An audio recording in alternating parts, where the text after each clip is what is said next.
महाराष्ट्रात पुन्हा एकदा मोठा घोटाळा उघडकीस आला आहे आणि त्यामुळे देवेंद्र फडणवीस यांच्या सरकारची मोठी कोंडी झाली आहे।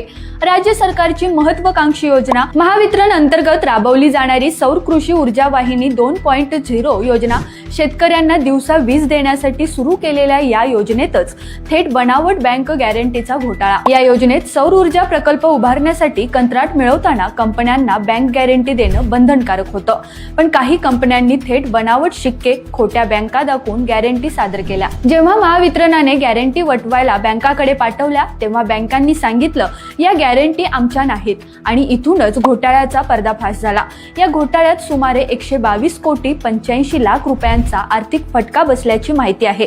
हिंगोली, परभणीसह राज्यातील 6 शहरांमध्ये छापेमारी सुरू आहे।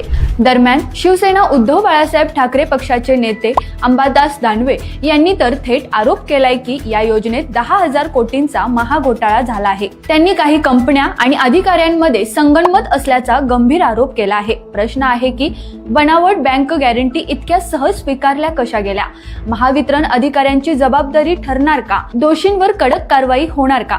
शेतकऱ्यांच्या नावाने झालेल्या या घोटाळ्याची वसुली होणार का? या सगळ्यावर तुमचं मत काय आहे? कमेंटमध्ये नक्की लिहा आणि अशाच धडाकेबाज बातम्यांसाठी चॅनलला सबस्क्राईब करा, लाईक